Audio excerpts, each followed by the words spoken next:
processing guy who decided he didn't want to do that for the rest of his life and wanted to be involved in golf. Once he worked for the Wisconsin Golf Association. CPR? Federal agency, no. Okay, I'd like to call to order the meeting of the Mequon Municipal Water Utility That's- Commission, and let's have a roll call. They always forget to help out. Commissioner Strelchuk is not here. I should do that. Commissioner Bushi. Commissioner Meyer. Here. Commissioner Worth. Here. Commissioner Giroux. Here. Commissioner Hawkins. Here. Commissioner Schneider. Here. Commissioner Nervin. Here. And Commissioner Avendra. Here, we have a quorum. First item is approval of minutes Move approval. from December 6th and May 16th. Do we have a motion? Do we have a second? Second. Motion and a second to approve the minutes. Any discussion? All those in favor say aye. Aye. Any opposed? Minutes are approved. Resolution 3458, a resolution amending Resolution 3446, relating to the issuance of Water System Revenue Refunding Bonds, Series 2017A.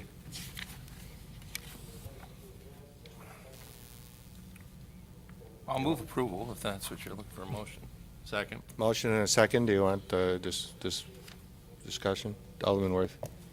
I think I understand the memo. I guess my one question is this the typical fallback that cities have when they're faced with this, that somehow, I mean, what would happen if we wouldn't pass this tonight?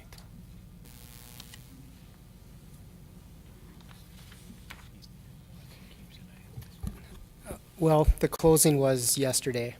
So at this point, we're trying to be transparent that staff exceeded one of the parameters, and we want the council to be aware of that and then accept that that change was made. Okay, so this really doesn't, we're not doing anything here. This is more window dressing than anything else. It's acknowledgement, I think. But is there a process that we ought to have to, when we pass the resolution in the first place, to allow flexibility or to have a special meeting? Or what if we really, I mean, I'm going to vote for this, it makes sense, but what if we really were opposed to it? I mean, you had a resolution that only authorized you to do this, and you did something else. Well, that was, I guess the answer would be, and Mr. Watson can jump in and correct me if I'm wrong, but I mean, that's the point of the original resolution, was that there was some flexibility that was built in. Obviously, when you plan that resolution out, you know, we don't want to give staff carte blanche in terms of, hey, do whatever you want. You want to put some parameters that are in place to do that. Certainly, you don't anticipate that you're going to jump 4 spots in a rating. I mean, it ended up that because of the way things played out, we were able to get a better deal in terms of what was there. And you engage your professional staff for the purposes of making that determination on the fly. Is this or is this not a good thing? With the hope that being able to come back to the council and say, hey guys, this is what we did. We need you to bless it to make sure that we're dotting our I's, crossing our T's to do that, but that everybody's going to be understanding that staff made that professional opinion that this is the better way to go, as opposed to saying, nope, we can't do that. We have to abide by the parameters of the resolution, which may mean that we don't have as much savings or whatever the case may be. So you do give them some flexibility, but obviously there are some things that you can't anticipate, and timing-wise, could we have had a special meeting? Certainly, but even that, timing-wise, probably wasn't a likely, you know, there just wasn't enough time to do that. Alderman Meyer. See, my concern on it is, and I think you did the right thing, don't, you know, but, I mean, under what authority do we do that under? Because the resolution was very specific on the max. And although the city attorney says there's some flexibility been put into that, the flexibility was to the max. And I'm not saying you shouldn't have done anything. What I'm saying is that, you know, what authority was that to do it? Number one. Number two, do we need to make the resolutions a little more flexible for it in the future? Because and the way I interpret it is that the Common Council gave you, yeah, it's a good thing, you have up to this amount to do it, and that was your authority to go to that amount. So even though it was a good thing that it ended up, I think that authority was exceeded in what the resolution said. So the next one that's coming through, or the next ones when we do this, we should have a little more forethought into some of these things possibly happening, and maybe have something built in a little bit more into the resolutions, that there is some, a little bit more flexibility for you to do that. Right. Well, one of the parameters we're talking about, the maximum price, the 107 that the council approved back in May, had a bunch of assumptions in there as far as bond prices, the quality rating, rates in effect at the time. All those things changed almost every day, almost by the hour. So staff decided that this was ultimately the final deal, the final arrangement was in the best interest of the utility, and that's why we decided to go ahead. We looked at the calendars, and there was virtually no way we could get a special meeting done in time in advance of this closing. So obviously, if the situation was different and it would be something advantageous, we would have done a timeout.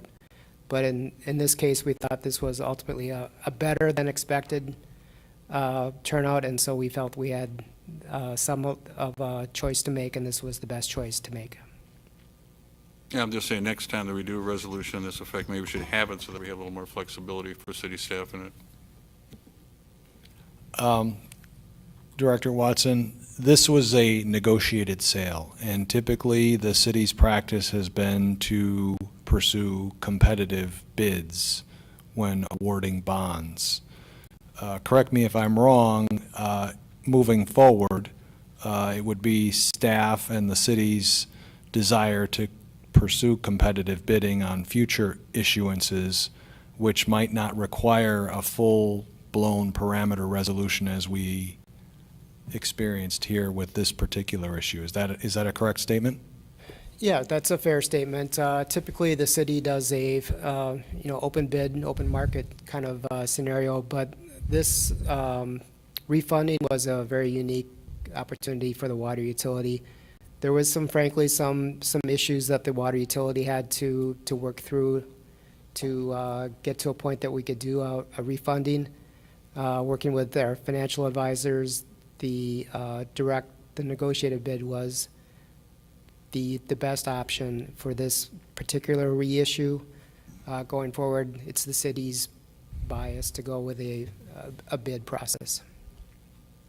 So with the increase in our bond rating, which, as the city attorney mentioned, went up 4 levels, we've now achieved a much better position from a market standpoint to go out and competitively bid any future bonds relative to the water utility. And I think our practice relative to general obligation debt would be to continue to bid that competitively, as I believe we've done historically throughout the past. Yeah, this was, like I said, very unique opportunity for the water utility. The city proper, it's general obligation debt. We typically go to bid for that, open market. We're going to be exploring options from re-rating from a different rating agency for the city proper as well. So we will bring back those opportunities to the council as opportunities present themselves.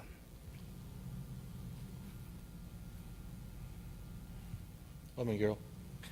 I just want to say the outstanding job on this. Even, when you saw the opportunity, you risked a little bit, but you took advantage of it, and it worked out extremely well for the city, so good job. I second. Especially sounded getting like the it. new rating, that was key from a different agency. Any further discussion? Seeing none, call the roll. Commissioner Bushy? Yes. Commissioner Meyer? Yes. Commissioner Worth? Yes. Commissioner Gill? Yes. Commissioner Hawkins? Yes. Commissioner Nervin? Aye. Commissioner Schneider? Aye. And Commissioner Abendroth? Aye. And that's 8-0, and that resolution is adopted. Move to adjourn. She was going to forget me. Waiting for a second. There was one. Okay. All right. Motion and a second to adjourn. All in favor, say aye. Aye. Aye. Any opposed? We are adjourned. gotta speak up. Okay. Ta-da.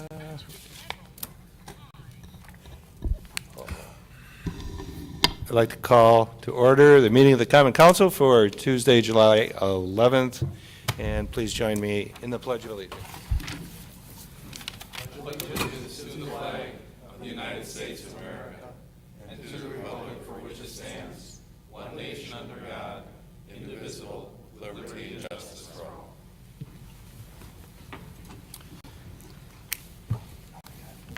Roll call.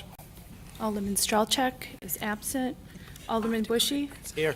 Alderman Meyer. Here. Alderman Worth. Here. Alderman Garrow. Here. Alderman Hawkins. Alderman Schneider. Here. Alderman Nurbin. Here. Mayor Abendroth. Here. We have a quorum. Our first item is a public hearing for ordinance 1491, amending Chapter 58 of the City of Mequon zoning code concerning the location of gardens within the front yards of residential zoning districts. This was recommended by the Planning Commission in May, and the first reading was at the Common Council in June. Need a motion to go into Move public to. hearing. Second. Motion and a second to go into public hearing. All those in favor say aye. Aye. Any opposed? We are now in public hearing. Is there anyone who wishes to address the council on this matter? Move to close. Second. Motion and a second to close public hearing. All those in favor say aye. Aye. Any opposed? The public hearing is now closed. Move on to personal appearances of public comment. Citizens wishing to address the council on any item that is not on our agenda may do so at this time. Is there anyone who wishes to address the council? Seeing none, we will move on to public officials' reports and go right to the city administrator. Thank you, Mayor. Mr. Jones. Members of the council, at our last common council meeting on June 20th, there was extended discussion regarding our ongoing parking study here in the Civic Campus and Mequon Town Center vicinity. And towards the conclusion of that meeting, there was some discussion about taking a look at some interim parking arrangements that the city could undertake during the busier summer season here in and around the Civic Campus. Specifically, staff was tasked with looking at seeing if we could free up any assigned city staff parking spaces, designating valet parking spaces for use by the American Legion or some of the businesses up in Mequon Town Center, and possibly exploring the use of underground parking for city vehicles in the garage up the hill in Mequon Town Center. Before you this evening is a map up on the screen which shows proposed modifications that staff is recommending to enhance or expand the supply of parking here in the Civic Campus area for the remainder of this summer. We're proposing to reduce the number of 30-minute parking spaces out in front of City Hall. Currently, we have 9 30-minute parking spaces designated. After about a year of observation and review, it's very infrequent that we have all 9 of those spaces being used. We think we can be much more efficient with our current designation of parking by reducing that number to 3 30-minute parking spaces, which is very common amongst other businesses or institutions that might offer very, very short-term parking, 15 or 30-minute parking. The library, for instance, has 3 15-minute parking spaces. The other recommendation that we're putting forward in response to the request from Alderman Hawkins is to reduce the number of city staff designated parking spaces for our pool cars from 12 down to 6. And as you can see on the graphic, we have 2 banks of 6 parking spaces each, which are currently designated for those city vehicles that are used by our engineering technicians, our building inspection staff, and various other staff that have a need to use a vehicle to go to the bank and drop deposits on a daily basis and so forth. So we're recommending that we take down the signs on the westernmost bank of those 2 rows and consolidate some of our pool cars here at the City Hall campus and just operate with 6 city vehicles as opposed to the 9 that are currently parking out there. So that will free up an additional 6 public parking spaces here in the City Hall lot for the remainder of the summer. Additionally, city staff, myself, the Director of Community Development, and the Public Works Director met with representatives of the Lockery Group late last month to talk about any possibility for shared parking within their underground parking garage. They're currently undertaking an assessment to determine if any excess spaces are available.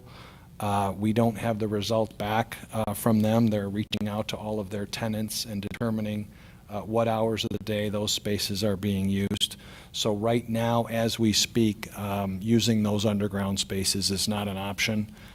They seem to indicate it was somewhat doubtful that there would be any additional capacity in the garage for use by city vehicles or other members of the public. But we're going to continue to press them and get an answer on that.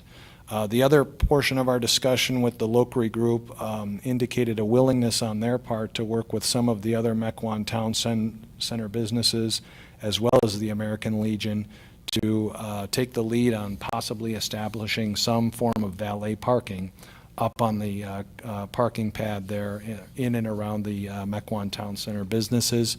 As you can see on the graphic here on the screen,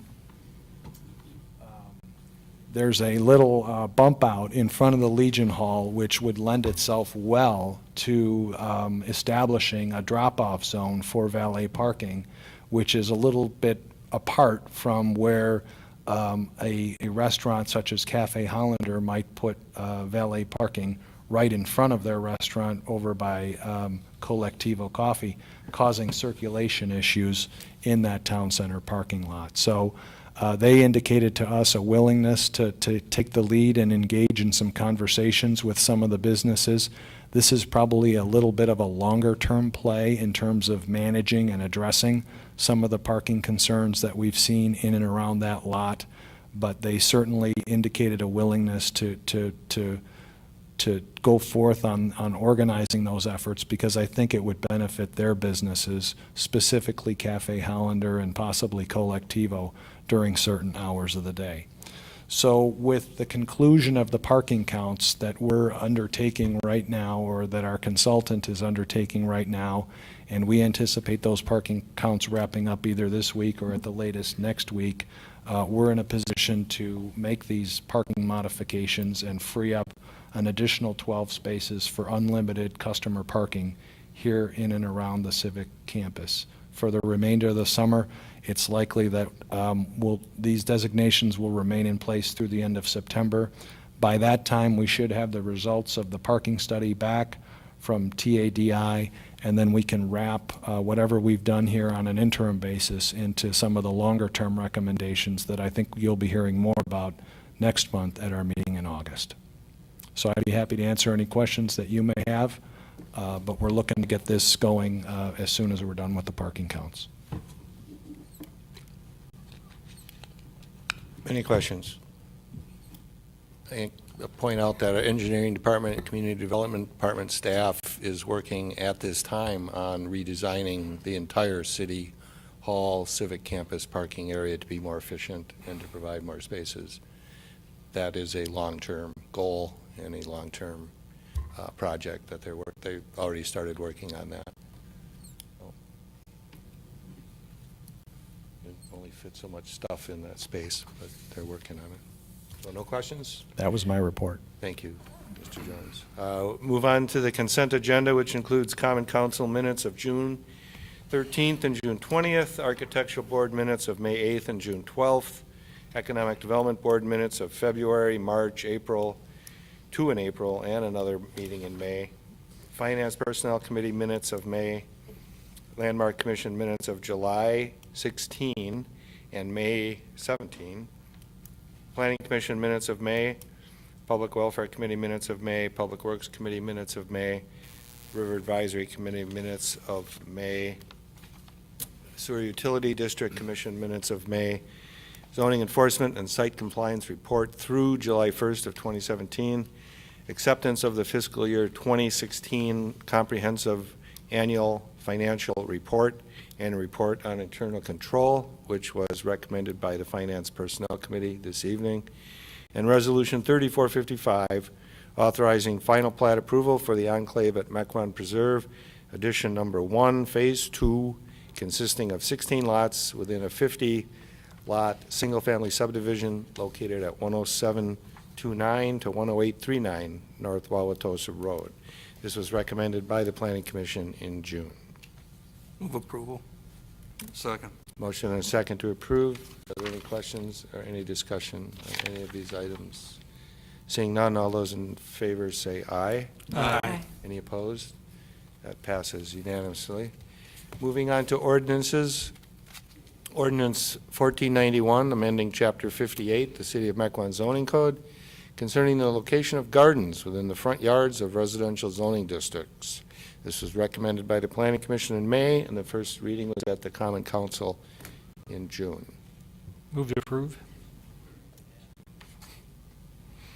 Second. Motion and a second to approve. Discussion. Alderman Bushy. Thank you. I'll repeat, I guess, some of the comments I made last month on this subject. And after watching the video again and actually taking walks through the neighborhood, I encountered a couple that I spoke with that had a front yard garden. And I spoke with the individuals, and they said people do stop by, but in their case, it's to give lots of compliments to how it looks. So I'm concerned that there's going to be many of these gardens that will be affected by this ordinance who would end up being put out of compliance by this passing based on one individual that's caused issues. And perhaps there might be other ways to address that, either through grass being too long, because whether it's an enclosed space or not, if it's run too long, then that would, I think, there'd be a potential to fall underneath that those ordinances. So I don't see a need at this point, based on one case, for us to make an ordinance across the city. So I would prefer not to vote for this. Thank you, Alderman Bushy. Any, Alderman Garrell? Well, this prompted me to sort of look at my neighbors also, and there's one over on the corner of Lakeshore and Pioneer that I like looking at. You know, I drive by there all the time. They do a beautiful job with it. They plow it up, they plant it, watch the corn grow. I watch everything else grow, and then when it's all done at the end of the year, they take down their fence and they level the ground again for the next year, and it's nice to look at. And we are sort of a rural community. So again, I think I'm going to have to echo the thoughts of in the comments of Alderman Bushy. I think we have bigger fish to fry in Mequon, and a lot of things going on in Mequon. I look at our zoning report, which is pages and pages long. I don't think we need another ordinance to enforce gardens. I think this particular garden in this ordinance and where it came from, that was a renter. The renter's gone. They're selling the property, so the problem's going away. And I don't think we need to create an ordinance for a problem that doesn't exist. And I think the more freedom we give the residents with their properties is a good thing. Alderman Schneider. I've sort of struggled with this one because now this is my inherited district. And I can see the garden that was the issue, certainly, and it was not an attractive site. And I did also listen to the Planning Commission's video, and it sounded to me as though Alderman Nurbin had originally proposed more of a size restriction on the garden so that your entire frontage wouldn't be garden. But it did not seem that that was amenable to, it would cause too much work for the city essentially to have surveys done and to have people measuring out their property versus garden. I have to say that I've had the same experience, which is that by happenstance I went over to someone's house to actually give them a gardening tool, and they have in their very frontage some perennial flowers, but all around them planted some nice heirloom tomatoes and some fennel. It looks lovely. And I hadn't really been on the lookout for gardens abutting, the road, but they certainly exist. And I think the more typical Mequon garden, in fact, is what I'm describing, which is a few plants, sometimes interspersed with perennial flowers, not an eyesore by any stretch, not a neglected property. If anything, the people that have these areas tend to be people that put a lot of effort into their property. I think in general, gardens are a good thing. So I'm actually inclined to vote against this, even though I understand where it came from. Alderman Nervin. So this came about because the particular property in question, there was actually no violation that could be levied on them. The grass was being mowed. They took a very large garden, in fact, bigger than the footprint of the house, and shoved it all the way against the road right-of-way and put a very cheaply built fence all around it with cheap welded wire and 6-foot or 8-foot tall posts sticking out of the ground, which I was told by staff there was no fence violation that could be levied. I had 6 neighbors complain about this. It actually factored into my decision to move out of my home, and another neighbor echoed the same. This thing was a disaster, and there was nothing in our code to prevent it from happening again. One of the bigger issues was how close it is to the road. It was right up against the ditch in the front. It might have even been slightly within the road right of way. It was probably just outside of it, and the very cheaply made fence. So if this gets voted down, I challenge staff to go back and strengthen our fence code up a little bit, because no one wants to look at this cheap welded wire fence. It looks bad. These other gardens, I haven't seen them, but I presume they aren't even enclosed.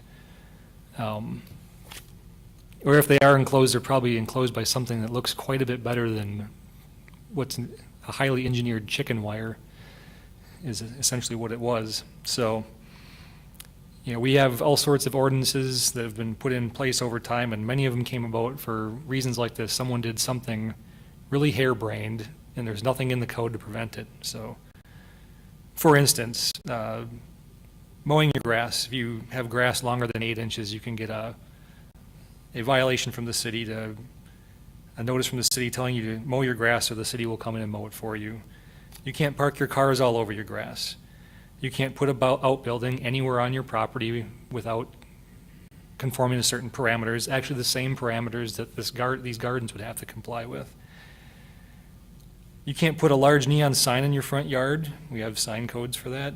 You can't operate a commercial business out of your house without a permit, and it has to be a very low impact business for the city to approve it. You can't house large volumes of construction materials or equipment over a long-term basis, and you can't have trailers larger than 20 feet. There's all sorts of things like this we regulate to keep neighborhoods looking good.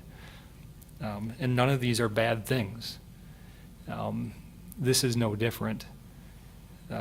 So if there's some gardens that are well done, maybe we'll have to take a crack at tightening up the language in here to allow them to occur, but this was not one of them.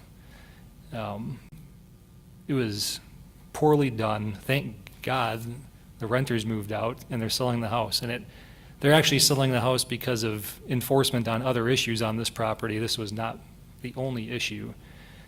They had taken their garage, removed the siding and roof, and turned it into a greenhouse for a while. Well, that was a clear violation because they didn't have a building permit to do that. They wrapped the structure in visqueen and were growing tomatoes inside of it.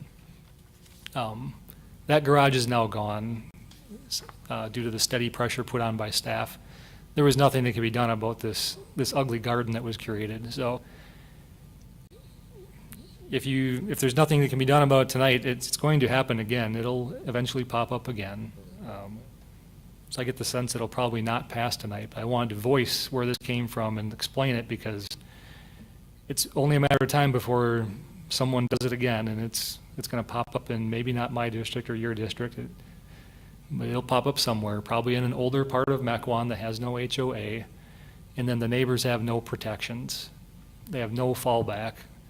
I don't think a neighbor should have to feel like they need to move out of their house because something like this happens next to them. I don't think a neighborhood should have to think that they should organize their own HOA when things like this happen because the city doesn't have their back. So I hear your concerns about property rights, but when it starts to negatively impact the property value and the enjoyment of the surrounding property of the neighbors, your property rights have probably ended in reality. So I hear the concerns, but I still think that overall, these restrictions, and it's not a ban on front yard gardens by any means, it's just restricting where you can put them and how cheap a materials you can use to enclose it. Anywhere else on your property, you can do whatever you want. So I will still vote for it. I get the sense that it may not pass, but this is not unreasonable. Thank you, Alderman Urban. Alderman Meyer? You know, if you really take a look at this, you're not restricting any gardens, you're not restricting somebody to have it.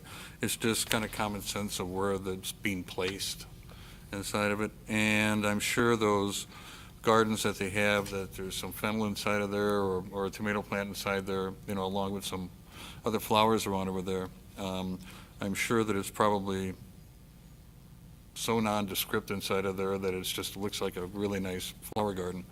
But this is, you know, some common sense things. You can't have it up close to the road. You know, you can't have it any closer to the neighbor's property than what your building is, and the setback inside of there. So it's not taking anything away from anybody in this, in fact. It's just saying to the fact that these are the areas where it should be allowed. And it helps protect the neighbors as it does.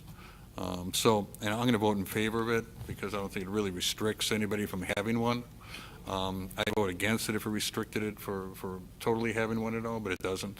It just allows them to put it in a place so that it doesn't intrude on the right-of-ways and it doesn't intrude on your next-door neighbor, so.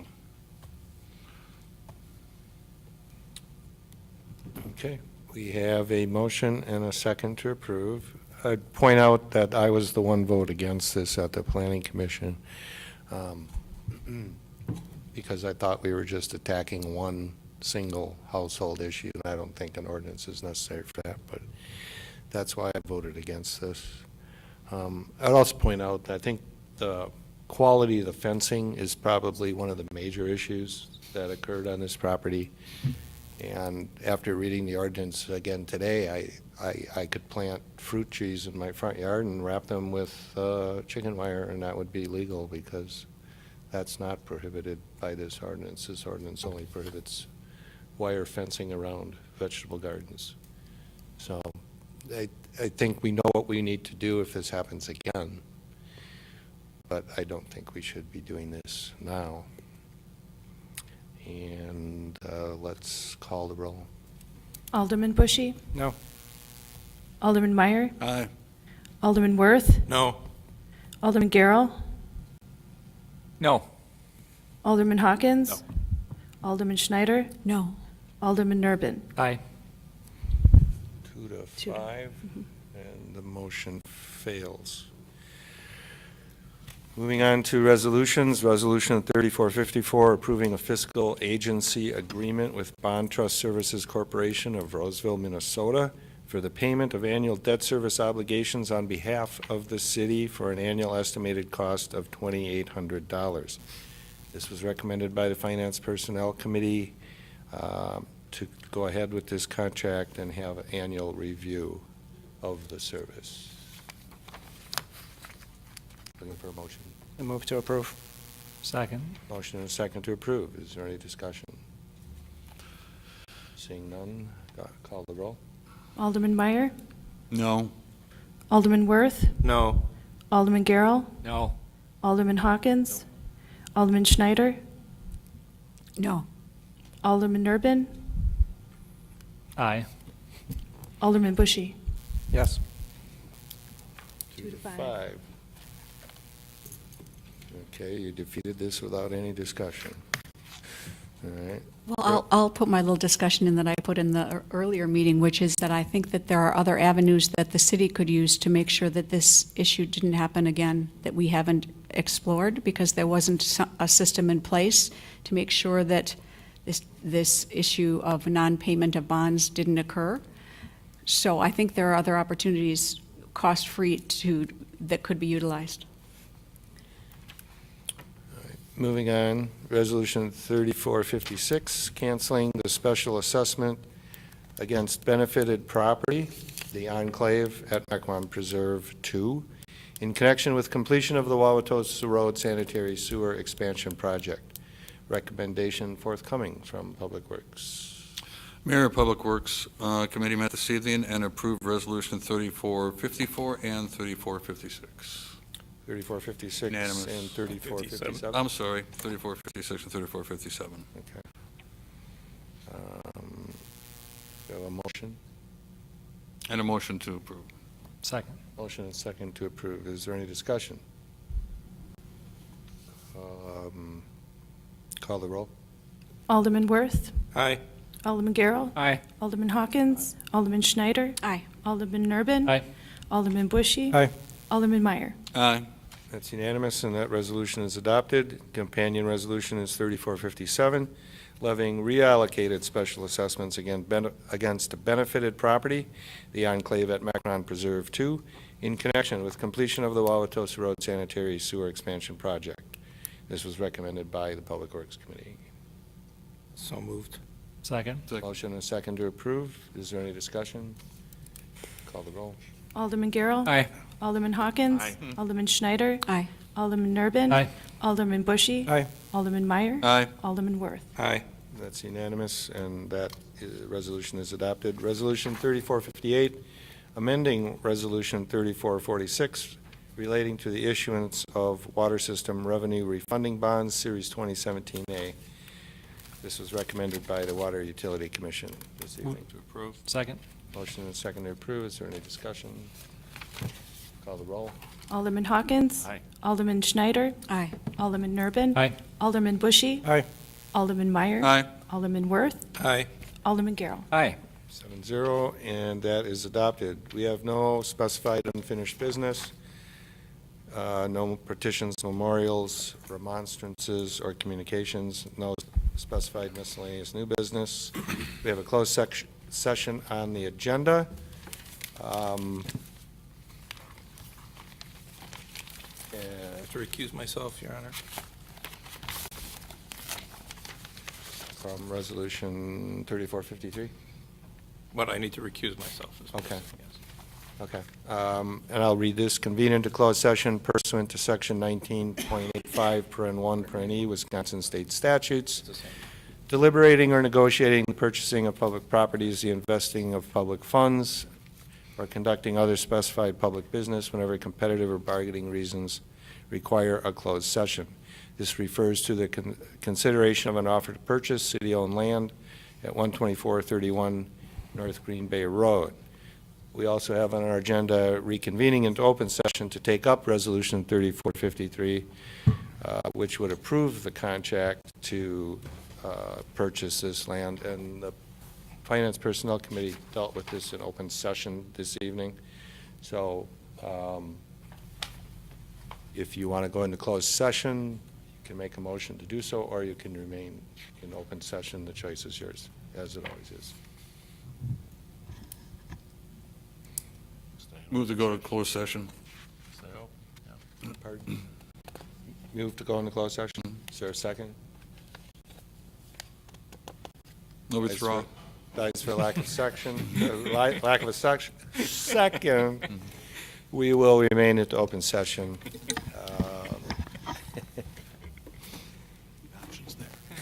Pardon me? The option is always there. And we'll let Kim Tollison explain. Thank you, Mayor. Good evening, Council. As indicated in your materials, the Economic Development Board did recommend approval of the purchase of the property at Green Bay Road.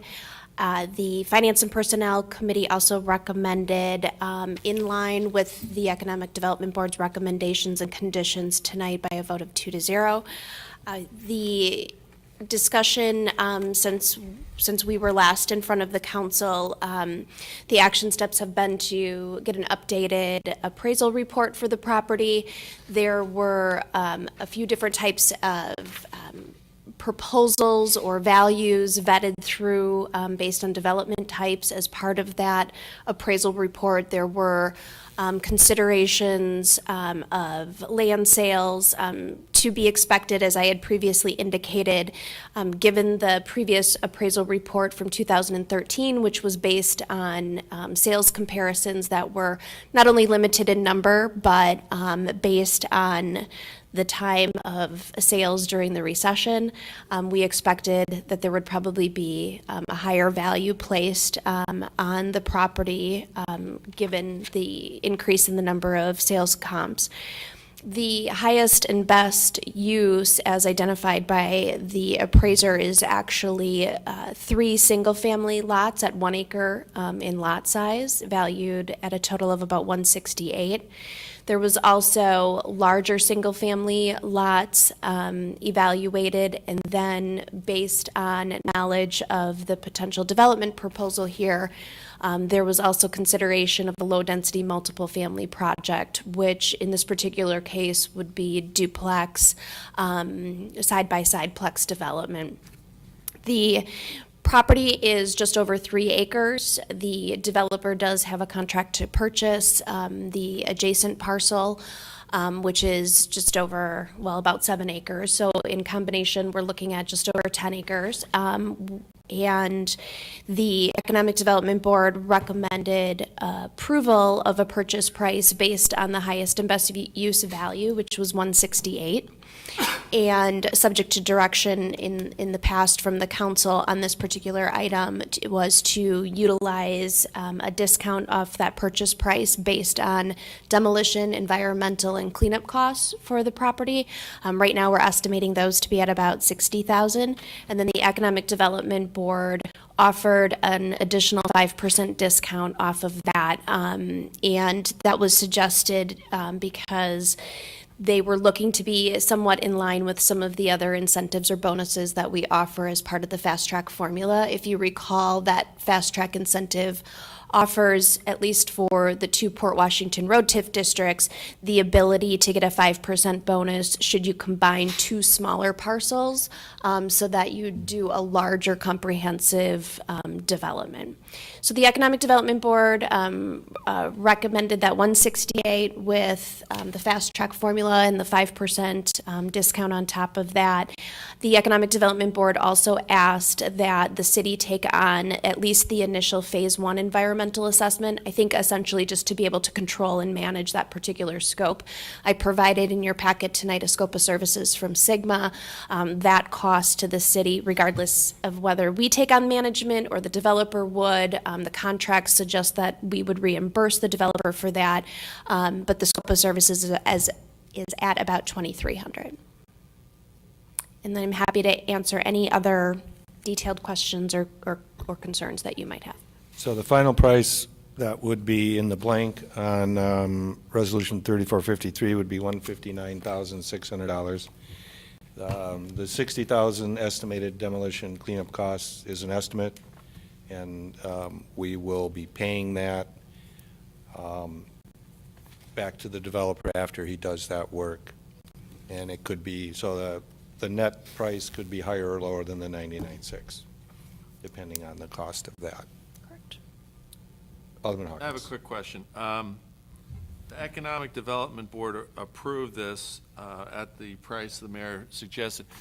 Were you, when you first opened, Kim, were you saying the Finance Personnel Committee voted 2-1? No, Was that in voting 2-1? 2-0. And it was finance. Tonight. Finance personnel. Okay, thank you. Yes. My ears are gone. Nope, that's good. Alderman Strelchak sits on Finance and Personnel, but he wasn't available tonight. Okay. Alderman Meyer.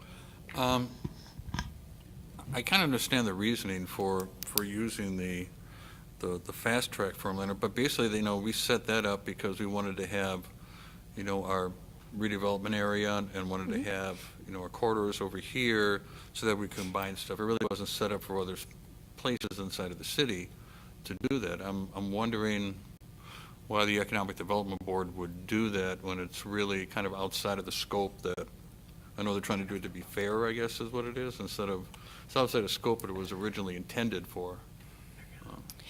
Actually, that directive came from the council when we previously discussed it, and I would agree that I think the intent there from the discussions we had at the council level were to provide a consistent approach to sale of city-owned properties and redevelopment efforts. I think part of the philosophy, and probably discussed a little bit more in detail at the Economic Development Board meeting, was that while we achieve a one-time revenue gain from the sale of the property, the greater financial benefit to the city is to take that tax-exempt property that's currently underutilized, or in this particular case, based on our previous facilities study, not necessarily needed, and achieve the financial benefit from the redevelopment in the tax base of the property. I didn't read that inside it, but is that 60,000 for that, is that a max on that, or is it just an estimate we're giving? It could be a lot more. Right now, it's just an estimate based on assumptions about environmental, demolition, and cleanup costs. It does include the potential for the phase, or well, the requirement of the phase 1, but the potential for a phase 2 environmental site assessment. And there's about an 8% contingency built into that. What we'll do is when the actual work is completed, we'll true up those costs, and that would be ultimately what's offered as a discount off of that $159,600. Okay. And we can achieve that through both the contract and eventually the development agreement. Okay, we need a motion on Resolution 3453 to approve a contract to purchase the property at 12431 Green Bay Road. Motion to approve. Second? Motion and a second to approve. Is there any further discussion? Seeing none, call the roll. Alderman Schneider? Aye. Alderman Nurbin? Aye. Alderman Bushy? Aye. Alderman Meyer? Aye. Alderman Garrow? Aye. Alderman Hawkins? 6-0, and that item is adopted. Looking for a motion to adjourn. Motion to adjourn. Second. Motion and a second to adjourn. All in favor, say aye. Aye. Any opposed? We are adjourned. That's good evening.